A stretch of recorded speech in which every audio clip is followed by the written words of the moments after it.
Procedemos a la redacción de un contrato privado de compraventa. Esta expresión privado pudiéramos mencionar que porque no interviene un fedatario, un notario, un corredor público para la realización de este acto jurídico. Pero si no lo pusiéramos, no pasa nada, porque sigue siendo privado porque no interviene un funcionario público que pueda dar fe de estos actos. Entonces, tenemos contrato privado de compraventa. Y ya eso nos dice todo, ¿verdad? De qué va a consistir este acuerdo de voluntades. De vender algo, de transmitir un bien, mueble o inmueble. Generalmente para los muebles, pues no se ocupan hacer contratos por escrito. Pero ya para un inmueble, pues generalmente sí se redacta un contrato de compraventa. Aunque generalmente los contratos de compraventa de inmuebles tienen que hacerse ante notario, porque por la seguridad y por otros aspectos. Pero ya aquí vamos a hacer uno privado, porque hay situaciones en que sí es necesario, por muchas situaciones, hacer un contrato privado. Y aquí menciona en esta parte que es el proemio, que es lo primero que vamos a redactar. Todas las partes de un contrato son importantes. No hay una que digamos que no funciona, que no sirve o que es de trámite, no. Cada una tiene su importancia dentro de la contratación. Por eso lo vamos a ir diseñando y vamos a ir viendo las situaciones. Dice, contrato privado de compraventa que celebran por una parte, ya ponemos el nombre del vendedor, Juan Pérez. A quien en lo sucesivo se le llamará el vendedor. Es el dueño de la cosa que se va a transmitir. Y por la otra, a quien en lo sucesivo, por la otra vamos a poner el nombre. Pedro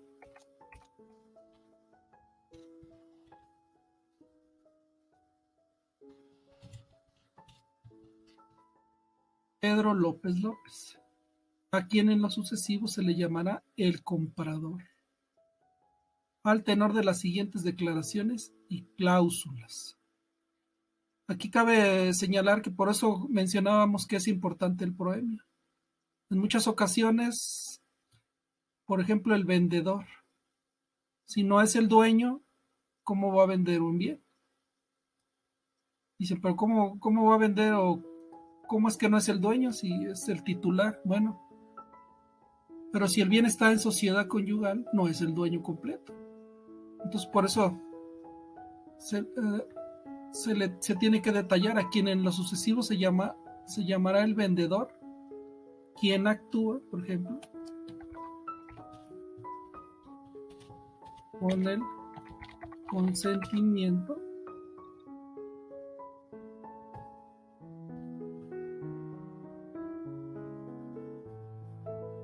de su esposa María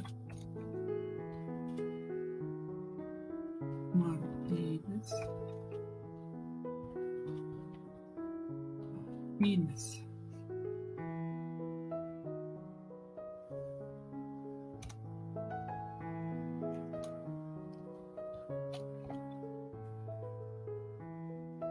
Y aquí, si va a transmitir, entonces necesita el consentimiento de su esposa María Martínez.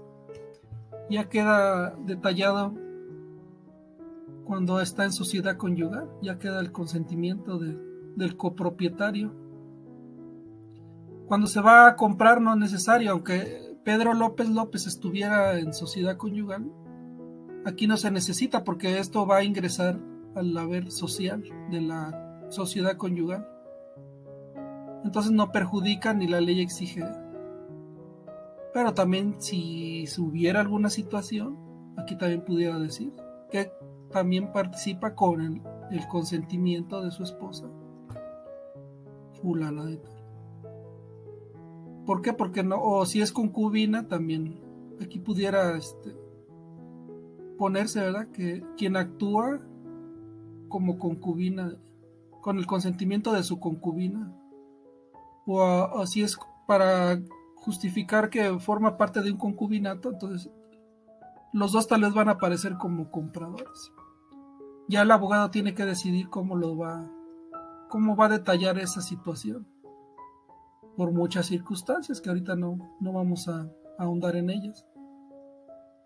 Por eso decía que el proemio no es nada más hacerlo así como de trámite, sino tenemos que ir viendo situaciones. No piense en que lo va a poner en las declaraciones o que lo va a poner en las cláusulas, sino desde que usted empieza a hacer una relatoría de lo que las partes quieren, pues ahí puede ir cerrando los temas. Y si quiere en declaraciones volver a insistir o detallar más, ahí puede ampliar un poco más. Todos los contratos tienen un nivel de dificultad. Y también después vamos a ver cómo dicen decorar su contrato. No es hacer un contrato, pues dicen de formatito, sino que los formatos nos sirven solamente para guiarnos, pero ya entrando en el estudio del caso, vamos a detallando cada situación para que no haya problemas. Con todo, aunque lo haga bien y lo haga perfecto, siempre va a haber situaciones, y esas no están dentro de la voluntad de las partes, a veces ni de los abogados. Y pues bueno, hacer su mejor esfuerzo. Algunos abogados, por ejemplo, para decorar, por ejemplo, ya le ponen los nombres en negritas. Estas situaciones, por ejemplo, de comprador, vendedor, en cursivas.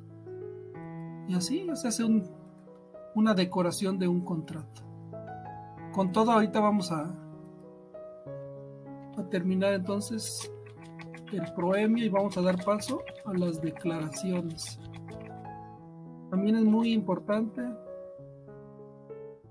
concentrarnos, ¿no? En el tipo de declaraciones. No es algo de trámite, ¿no? Es decir, ponle el nombre y hay cualquier domicilio y ya. No.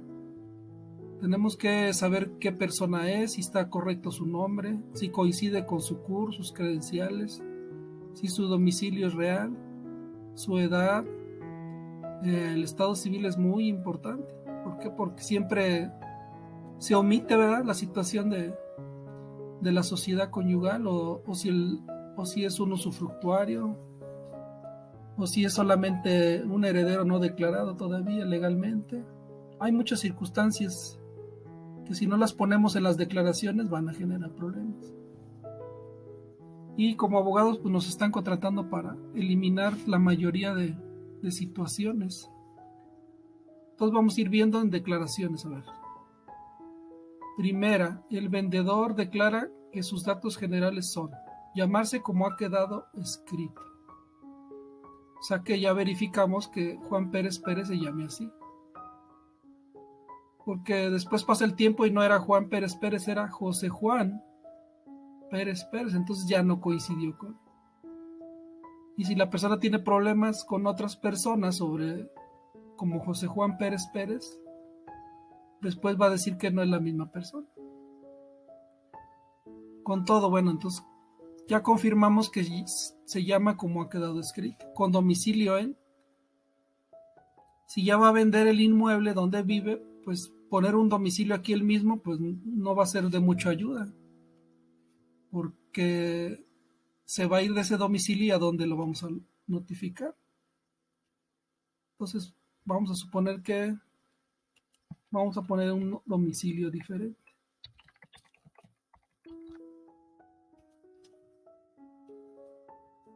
Avenida Zaragoza 125, Colonia Albuena, Ciudad de México.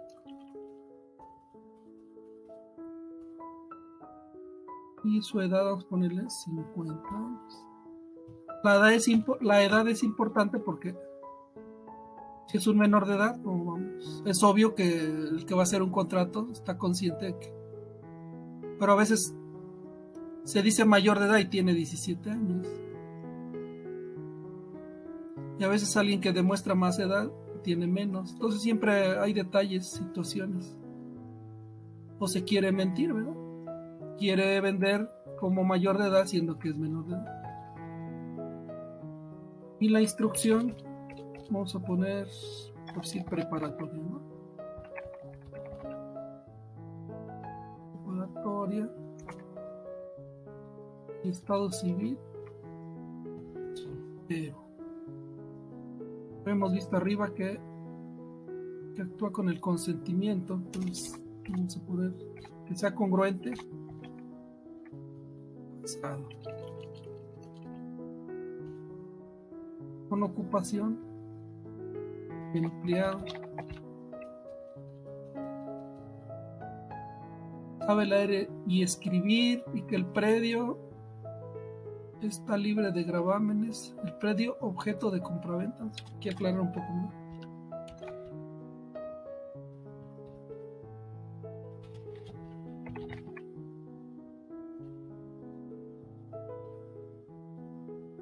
Libre de gravámenes como hipotecas, embargos, demandas, derechos reales, y no está sujeto a la sociedad conyugal. Esto no. Y sujeto. Sí.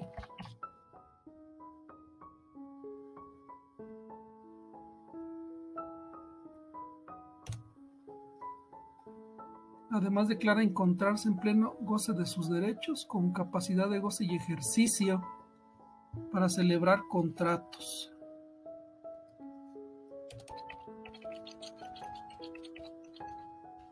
Segunda, aquí como ya intervino la esposa dando su consentimiento, vamos a poner los mismos datos.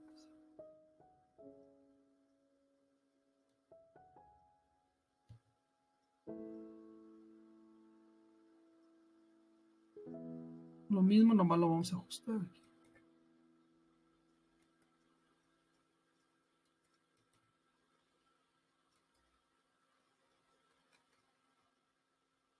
Aquí es María Martínez Martínez.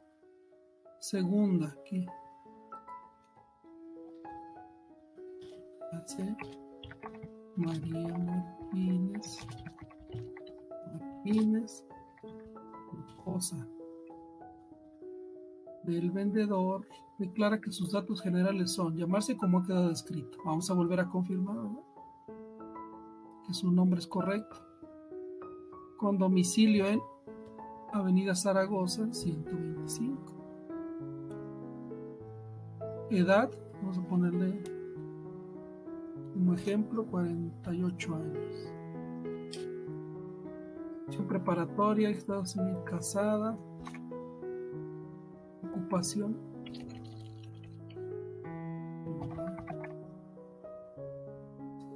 Sabe leer y sí sabe leer y escribir, y que el predio objeto de compraventa está libre de gravámenes, hipotecas, embargos, demandas de derechos reales, y sí está sujeto a la sociedad conyugal. Además declara encontrarse en pleno goce de sus derechos, con capacidad de goce y ejercicio para celebrar contratos.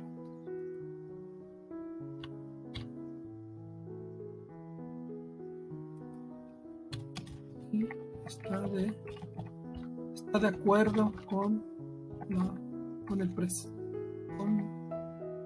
la presente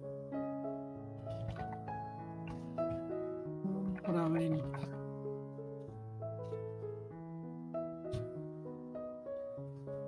Siempre le ponemos estas rayitas porque para que no se añadan ya cosas, no haya ese riesgo. Algunos abogados no le ponen nada, pero también se vale, y cada quien tiene su forma, ¿verdad? Pero nosotros sí le ponemos, ir cerrando los espacios.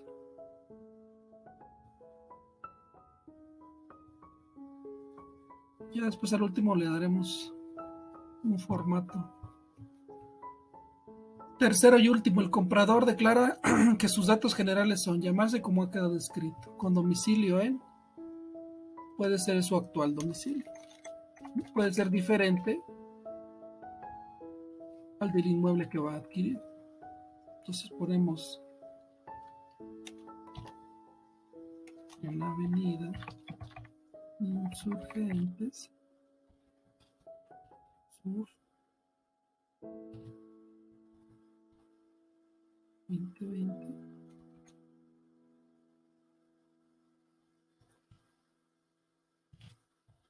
Colonia Moderna, Ciudad de México. Y edad, vamos a poner 60 años. Instrucción profesional. Estado civil.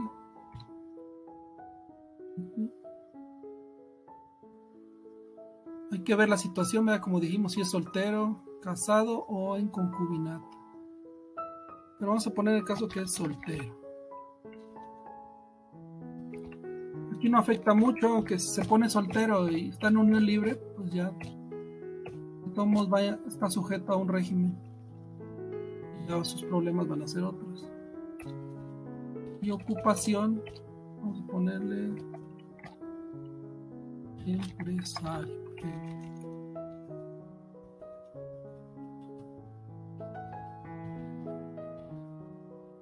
Y sabe leer y escribir y encontrarse en pleno goce de sus derechos, con capacidad de goce y ejercicio para celebrar contigo.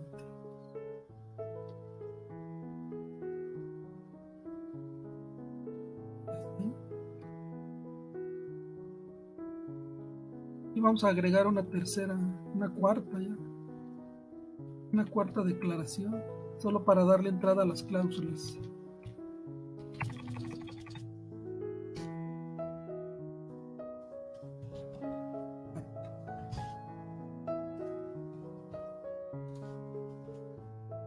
Ambas partes están de acuerdo plenamente en sujetarse a las siguientes puntos cláusulas.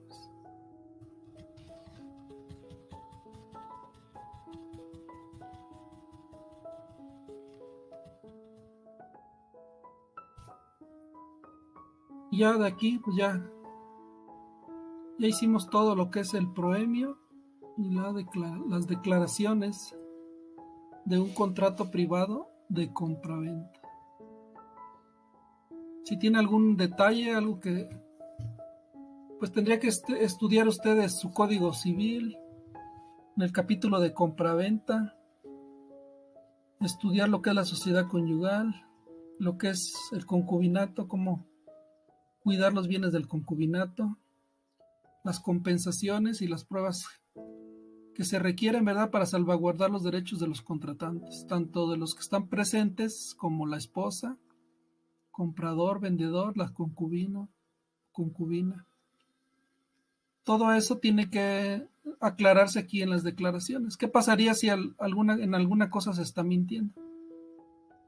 Pues automáticamente ahí son indicios de fraude, porque si alguien quiere vender y no es el dueño, y hay personas así, que saben que ya transmitieron el bien a otros, que no tienen la propiedad al 100%, que todavía está intestada la propiedad, simplemente se quiere quedar con algo que no es de él, o no tiene el carácter completo, es un mandatario pero no tiene ciertas facultades y se dice dueño. En tanto en las declaraciones como en el proemio, pues no se pueden introducir cuestiones falsas. Abre la puerta para una denuncia por fraude. Aunque el criterio que tienen muchos fiscales, ¿verdad?, es de que es un asunto civil, familiar, y que mientras un juez no resuelva esto, no se puede proceder a un delito. Sin embargo, si uno miente en una parte sustantiva, sí, automáticamente se comete un delito. Aunque para evadir ciertas cargas de trabajo dicen, pues primero que pasen con el juez y ya después que regresen si hay un delito. Pero el hecho de que yo en una declaración diga una mentira y diga que soy soltero y venda, y después aparece el esposo o la esposa con la sociedad conyugal, pues ya defraudé a la otra parte automáticamente. Ya no se necesita un juicio civil, agotarlo ni nada para proceder a una denuncia. Pero bueno, ya en la práctica todos los obstáculos se va a enfrentar las partes para tratar de hacer cumplir un contrato, de reclamar alguna rescisión, etcétera. Con todo, pues siempre como abogado, ¿verdad? Siempre hacer las cosas con la veracidad que son. No querer hacer cosas simuladas y todo eso. Estamos en el capítulo de cláusulas. Son los acuerdos de voluntades tanto del comprador como del vendedor. Y ya estamos aquí en la primera cláusula. Dice: el vendedor transmite en este acto a favor del comprador la propiedad y el dominio pleno del inmueble ubicado pues puede ser el domicilio donde vive ahorita el vendedor. Aquí lo podemos copiar.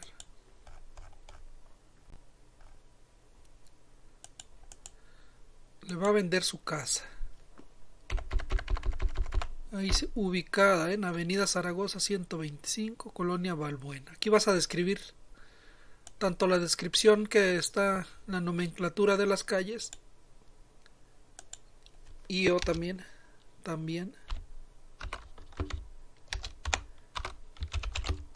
conocido como lote 5, manzana 6, fraccionamiento Balbuena, Ciudad de México.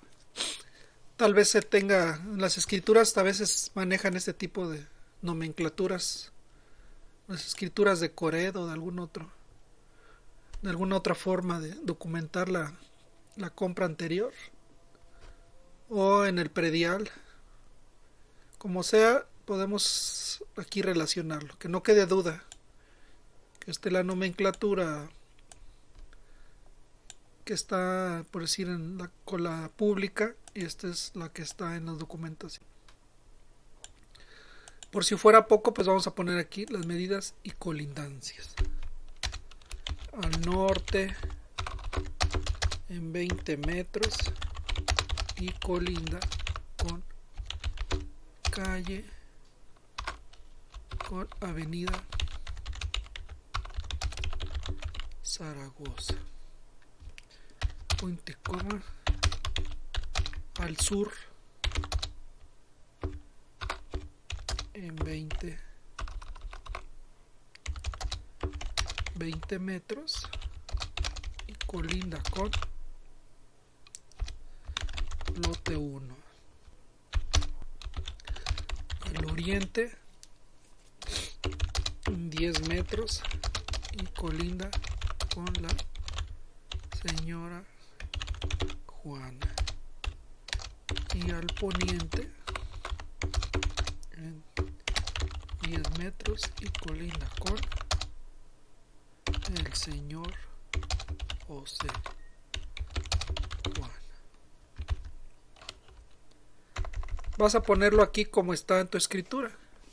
A veces no dice norte, dice nororiente, norponiente, o suroriente, surponiente. Entonces, como venga así en la escritura, así lo vas a poner. Aquí solamente estamos ejemplificando. Tienes que ser muy detallista aquí para que no haya problemas después de que es otro inmueble. Y ya aquí viene con superficie total si es de 20 por 10, pues es de 200 metros.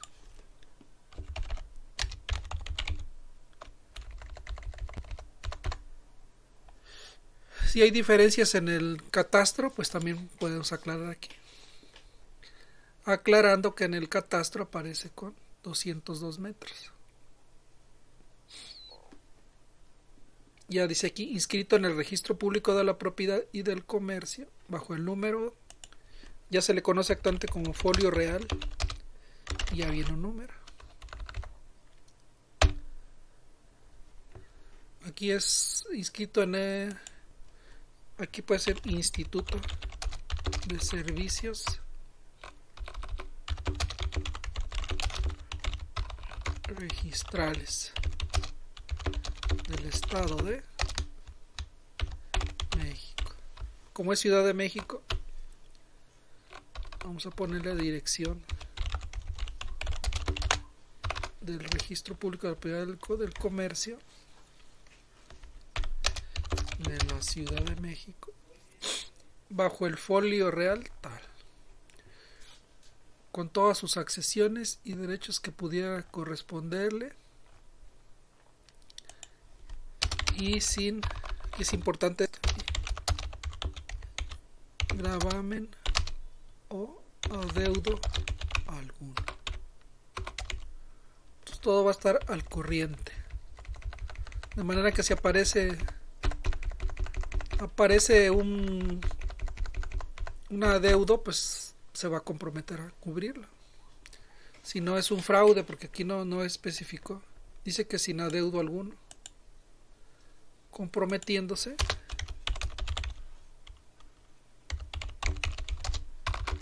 a pagar cualquier adeudo que pudiera aparecer posteriormente relacionado con las fechas anteriores a esta contratación. Ya quedamos más claros de que le transmite la propiedad sin gravámenes, sin adeudos y con un compromiso de pagar cualquier adeudo anterior. Ya queda la cláusula primera, que es la transmisión de la propiedad. La segunda, el comprador paga en este acto la cantidad de, vamos a poner, 1,000,000 de pesos. 1,000,000 de pesos, 00, moneda nacional.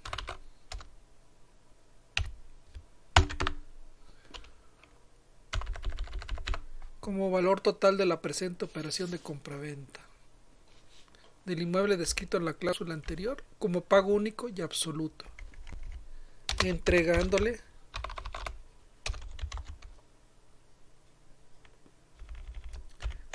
en este acto en efectivo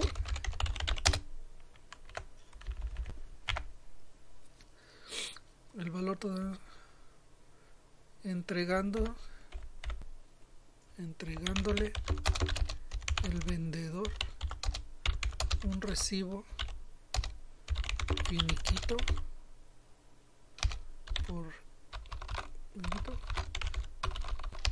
como pago total y único.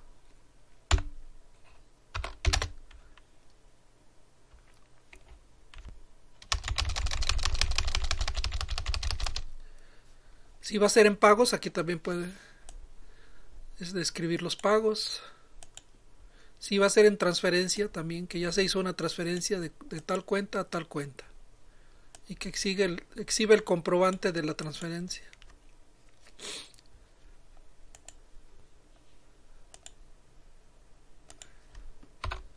Como sea aquí en la cláusula segunda, vas a detallar la forma de pago.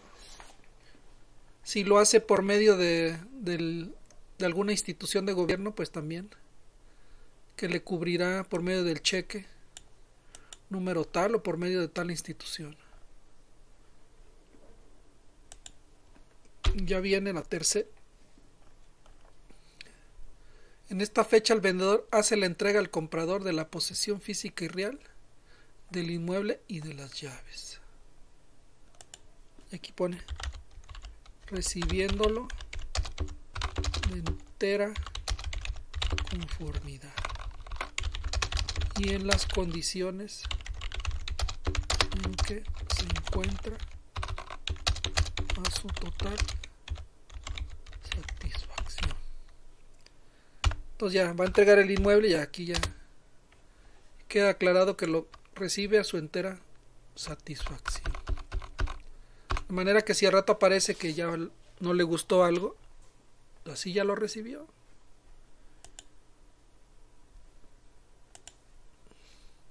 Si ya lo recibió así, bueno, pues ya tendrá que repararlo por él mismo. Ya no podrá decir al vendedor que ahora le faltó esto o aquello.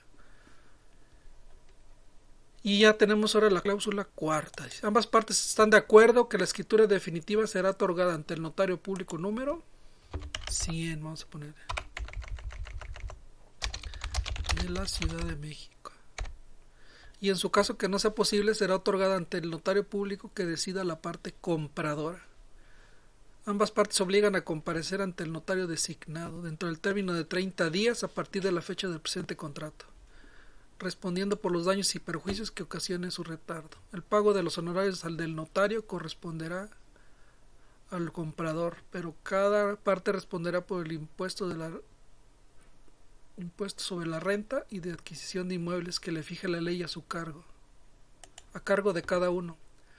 Los impuestos generados por la propiedad del inmueble anteriores a la fecha de la presente operación serán cubiertos por el vendedor, como es el caso del impuesto predial y servicios municipales. Todos los anteriores servicios, pagos, todo tiene que hacerlo anterior a la fecha el vendedor. El vendedor se compromete y se obliga al saneamiento, aquí en la quinta. El vendedor se compromete y se obliga al saneamiento por evicción que pudiera sufrir el comprador. Esto es cuando es una obligación que si aparece otro tercero que tenga derecho sobre el inmueble y a través de un procedimiento obtiene sentencia favorable, si el que compra pierde el inmueble, tiene una garantía de que le van a pagar, le van a sanear la evicción o le van a pagar el valor del inmueble. Lo está perdiendo por un tercero que no está en el contrato, pero que puede llegar a tener un derecho sobre el inmueble, una prescripción adquisitiva, una nulidad de escrituras, etcétera, etcétera. Como sea, aquí con esto queda garantizado que el vendedor va a sanear o le va a reembolsar al comprador sobre la venta. Si no se compromete, si no se expresa, pues ya, si compró y después aparece un tercero, pues ya no va a poder reclamar el saneamiento por evicción, porque tiene que ser una cláusula especial donde se comprometan al saneamiento por evicción. Sexta, y tenemos la sexta. En caso de la rescisión o terminación contractual del presente contrato de compra-venta, las partes deberán reintegrarse recíprocamente lo obtenido por medio de este contrato. Además, el vendedor deberá resarcir al comprador el interés legal sobre el monto económico obtenido por la venta, durante el tiempo que tenga sobre su dominio el dinero recibido hasta el día de la entrega y a partir del día de pago que le hizo al comprador. Tendrá el derecho a recibir el pago de un alquiler o renta que fijarán peritos, y una indemnización también fijada por peritos, por el deterioro que haya sufrido la cosa, todo lo anterior salvo convenio entre las partes. Entonces, si hay una rescisión por alguna situación legal, una terminación del contrato que proceda en la vía judicial, deberán reintegrarse recíprocamente tanto el dinero como los intereses y el uso, o hacer un convenio nuevo, donde aquí dice un convenio para quedar sin problemas. Lugar de pago es una cláusula de pago. Las partes señalan como lugar de cumplimiento de sus respectivas obligaciones el domicilio de cada una de ellas. Octava, ambas partes acuerdan que para la interpretación y cumplimiento del presente contrato se someten expresamente a la competencia de los tribunales competentes de la ciudad de... ¿qué Ciudad de México? Si el inmueble está en la Ciudad de México, pues ahí será el juicio, aunque pueden establecer otro estado. Vamos a suponer que es una casa de fin de semana. Si ambos viven en otra ciudad, pueden elegir a otro juez. Guadalajara, Monterrey, incluso el extranjero. Y ya leído que fue por las partes, se firma y ratifica ante la presencia de testigos en la Ciudad de México.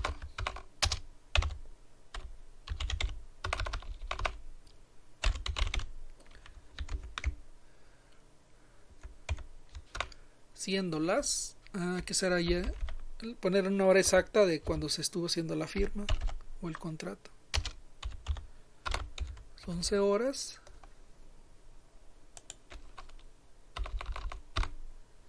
del día primero del mes de enero del 2023.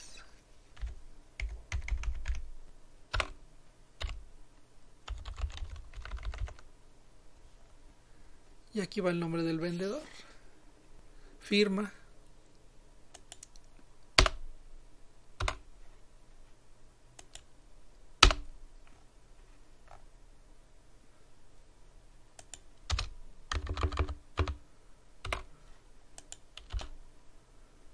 Testigos.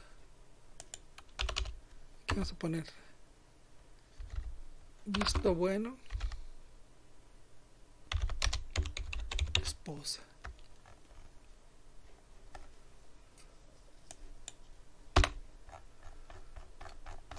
Vamos a poner los nombres. Uno se llama Juan Pérez Pérez.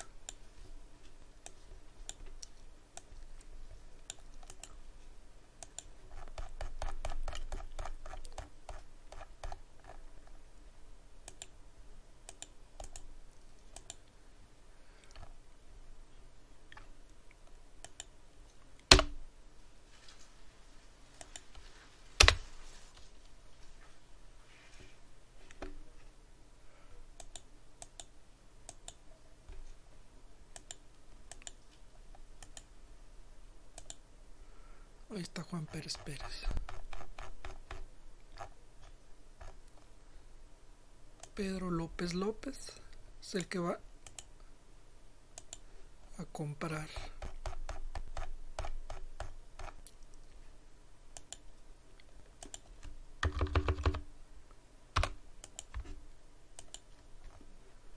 Aquí ponen dos testigos.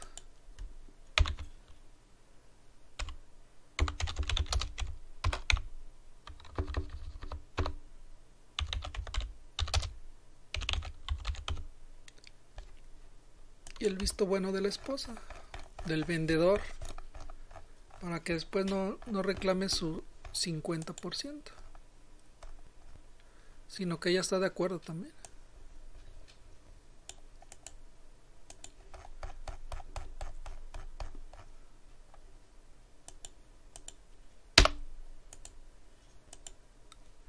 Ahí está. Ahí pueden firmar. Generalmente en estos pueden firmar aquí, poner su huella dactilar del pulgar derecho aquí, firmar, poner su pulgar. Los testigos también tienen que proporcionar sus credenciales, mira cómo firman, que lo hagan igual como está en sus documentos. Todos deben de tener sus credenciales para verificar los nombres de cada uno, que no sean diferentes.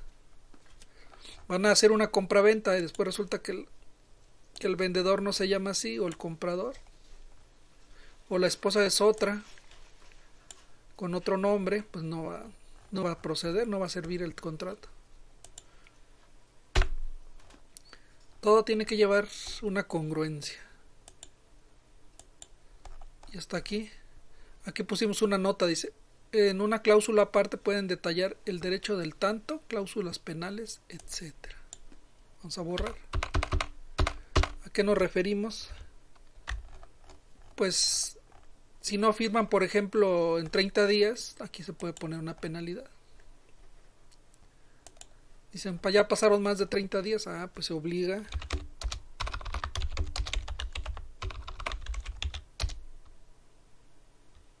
Se obliga a pagar cualquiera de las partes la cantidad de 50,000 pesos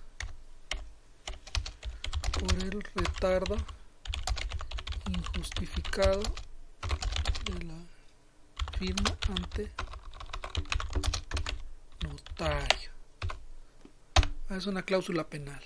Bueno, la vamos a poner, nomás estamos indicando dónde.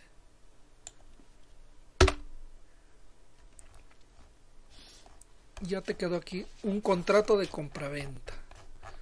Puedes comentarnos qué te pareció, si necesitas más información, algún problema que hayas tenido en su redacción.